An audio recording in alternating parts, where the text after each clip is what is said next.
For years, people laughed at anyone who talked about UFOs. If you said the government might be hiding something, people called you crazy. But then Joe Rogan started bringing guests onto his podcast who sounded completely serious, and suddenly the whole conversation changed. One guest described seeing objects move in ways that should have been impossible. These things were not flying like normal jets. They could stop instantly, change direction in a split second, and then take off at unbelievable speeds. According to him, a human body could never survive those kinds of turns. A regular pilot would be crushed instantly. They were showing me objects that were flying at, and granted, I'm not an astrophysicist by any stretch of imagination, but they were showing me things that were flying at speeds that were just, that nothing compares. And the angles that they were taking would literally, and I've said this before, and it grosses people out, but it would turn you or me into a ketchup package. I mean, you go this way and then boom, you're going this way. And we have no capability of any of it. And now I've been briefed so many times and different groups. We scrub missions because these things are out there. And then we tell everybody that's involved to keep your mouth shut. And then if you're a pilot and you come back and say, hey, I've seen this, you immediately pulled off the flight line. I'm not a pilot or military person, but flight line is what I call it. They're not able to fly, and they're given a psych evaluation, and they're given an 8-hour, they call it a debriefing. I've been told by some of the officers that have been involved, it's really just an interrogation. And then you got that hanging on your record. And, so it influences them to stop asking they just questions. Keep their mouth shut. I literally had a guy tell me, Joe, that he said his recorder, it was an older style plane, and I think he said it was close to his right knee. And when he got that on his recorder, he started smashing it with his right knee to discombobulate it, so that it wasn't even, because he didn't want anything. He did not need it. He saw it. He didn't need it on his record. Even if he saw it and it was on a dadgum tape, they drag you in. And so, myself, Luna, and Matt Gates went down to Florida to be briefed by. Matt was told that some pilots had seen some things and they had some photographs.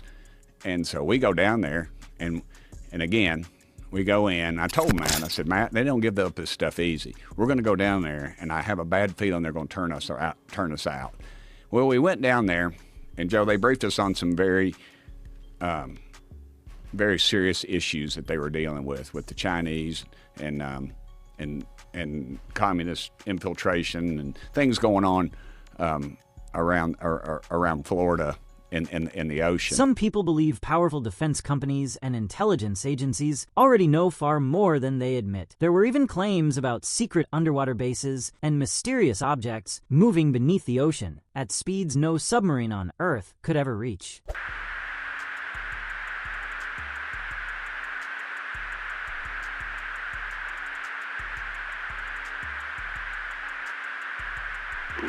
Echo 6-1 Tango Project, over. Roger, there's troubleshooting as soon as I get... Did you box moving target?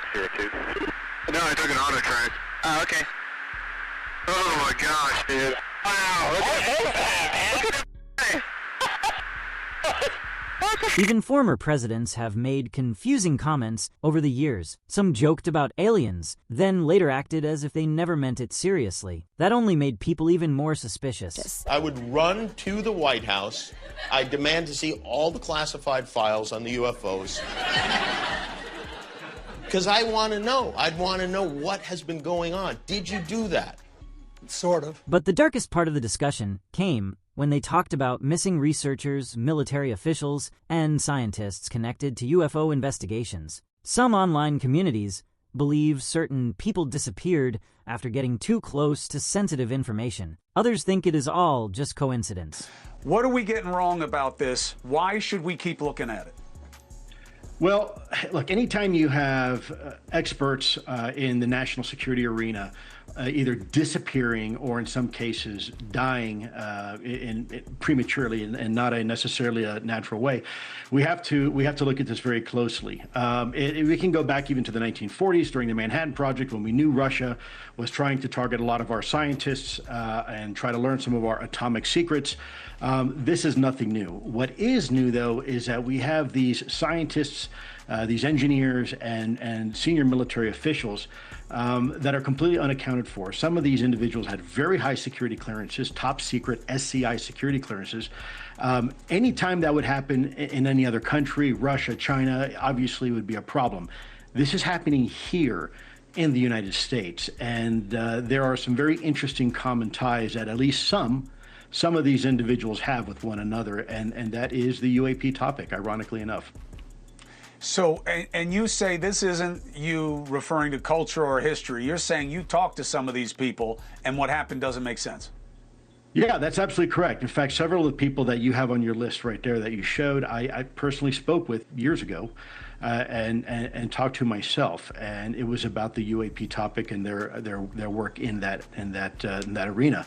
But there's also, you said something, and it's absolutely accurate. There's other individuals that are not on that list that I am personally aware of that might actually be associated with it. There is an individual that somebody Chris Mellon, who's been on your show before, was going to talk to about 2.5, 3 years ago. He was a few days away from meeting this individual. He was an engineer, apparently on the legacy U.S. government's legacy UAP effort, and mysteriously died right before the meeting. There's another individual whom I spoke with. He reached out to me. I'm going to protect his identity here for the sake of his family, but he did meet an untimely end. He was a senior special agent at the Department of Energy, and he worked specifically in the Inspector General's shop, the IG shop. He was the most senior special agent for the Department of Energy, and he was talking to me about coming out and talking to Congress about what he knows within DOE and the files, the UAP files that they're holding on to. He was very upset, and he felt like he was a whistleblower. So I was arranging for this individual to actually meet with certain members of Congress.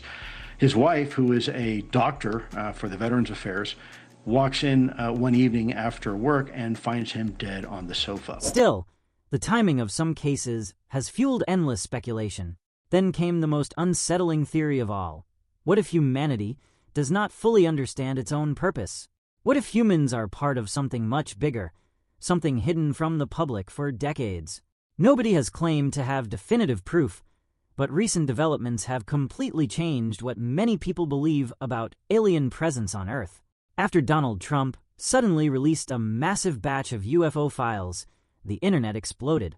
The files reportedly came straight from the Defense Department, packed with old reports, strange sightings, military footage, and unexplained cases involving mysterious objects in the sky. Trump posted online that people could now decide for themselves, asking, "What the hell is going on?" before ending the message with, "Have fun and enjoy." Fox News alert, the Trump administration releasing the first batch of files related to UFOs and alien life. So is the truth really out there? Senior White House correspondent Peter Doocy joins us live with the details. What have you learned, Peter? Good morning. So a White House official left this hard drive on my desk overnight. You can see on it, it says AARO files copy 203. That is the all domain resolution office copy 203. This is the first big batch of UFO disclosure ordered by President Trump. Some of the clips and videos on there have popped up different places before. Some of them have not. And we have been going through this all morning and overnight to try to put together some of the best video so we can all look at this together. This is a world exclusive right here. So let's go to the first clip over the skies of the United Arab Emirates in June 2024. An inverted teardrop with a vertically linear trailing mass, as described by the War Department, suspended below. The War Department cannot say for sure what this is. It is officially listed as an unresolved UAP report. The next video, over the skies of Iraq, December 2022, moving bottom left to top right of the field of view. All CENTCOM gets from this is an area of contrast. That's what they describe it as. It is officially still listed as an unresolved UAP report. Next video, over the skies of Greece October 2023, what is described as a small and circular UAP flying near the surface of the ocean towards land. CENTCOM can't tell us what it is. It is officially listed as an unresolved UAP report. Within the last 2 minutes, all of these videos have gone live on war.gov/UFO, and a White House official tells Fox First, while past administrations sought to discredit or dissuade the American people, President Trump is focused on providing maximum transparency to the public, who can ultimately make up their own minds about the information contained in these files.